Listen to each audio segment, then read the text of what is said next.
cloud of the dark side has begun. The Clone War has.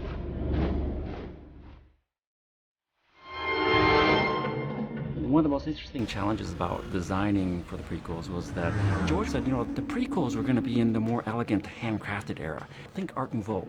Think something more craftsman, more romantic. It was an earlier time. It was a very elegant society.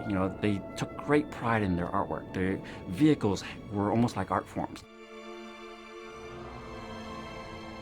The Queen's ship is a perfect example. And one of my first instincts early on was to design it with lots of heavy-handed Art Nouveau flourishes of all these little intricate designs. And George said, no, that's too much. That's too design. And he says, go for something more elegant. And that's when I kind of pulled way back and I thought, okay, well, hood ornaments on a car, because they're very elegant, they're chrome, they're sexy, and it's a piece of art. Episode 2 was new and experimental.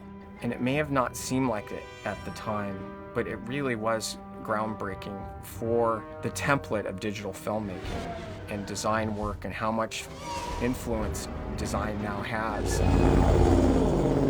In particular, I remember Ryan Church and myself did a series of paintings that we presented of the war sequence on Geonosis. And what made it experimental and new at the time was they weren't storyboards or detailed design drawings. We were visualizing shots.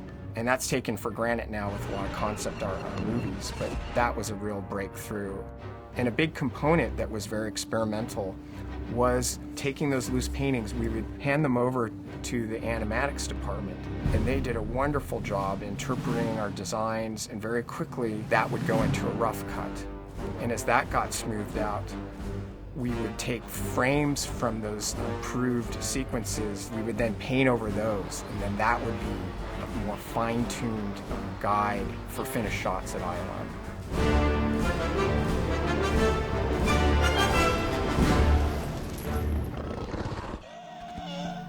Are you allowed to love? Thought that was forbidden for a Jedi. We always knew that at the beginning, Anakin is falling in love. The end, there's a big war. The way we made the love story and the war story tie in, we laid that out in a color script. It's a technique that's used in animation a lot. You just lay out the emotional beats of the movie with crayons or markers or whatever. And we knew, location-wise, we're starting out on Coruscant. It's early in the morning on Coruscant when that first attack happens. We go to Camino. It's blue. It's a water planet. So at the beginning of this movie is blue. The blue of Coruscant is a more pastel blue. The blue of Camino is a deep, dark blue. Geonosis is described as a red desert planet. And then we get very dramatic with the red at the very end on Coruscant. So it's blue and red that we're playing with. And you got Tatooine in there as well, which is your neutral yellow, which kind of nicely splits the movie into two halves anyway. Geonosis was an interesting design challenge. One thing we were looking at was the form of architecture being almost naturally hewn out in the fashion of like termite mounds and being organic, but in the sense of a Gothic tone to it. The spires are almost like Gaudi, the Spanish architect and visionary. And so we were kind of referring to some of that. And we were looking at pushing the skies that are more Martian in character, the yellowness of it. And I think that gets back to George's fascination with the old serial movies and going to Mars and those classic battle scenes. Master Jedi, the Prime Minister is expecting you. Camino is fascinating in that here we have this very sterile environment creating the clones. And the metaphor is almost like an offshore oil derrick rig is interesting. So here we are maybe in the North Seas, it's stormy, we have interesting creatures going in and out of the water, and the mood of something sinister and dark, that was fun to interpret in the paintings. I was pushing the mood, and I thought the storminess was appropriate. And I like to put the suns or touches of light, that there's a glimmer of hope.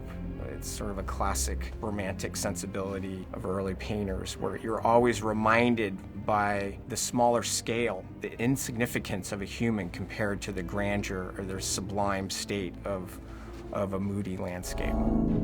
A really pleasant aspect of working in the art department was collaborating with fellow artists. It was very fun to be in the environment that George set up. It's a place that makes it easy to be creative. In fact, it really spoiled me for everything I've worked on since, which I've worked on a lot of things since that are much more traditional and much more linear and this is your job kind of a thing. It went by fast, was a lot of work, tons of imagery created, but happy, controlled chaos. I mean, that was one of the great things about working with George is that he left it very open. You weren't quite sure where it was going. It was very improvised, and you just went for it, and that's what made it so rewarding.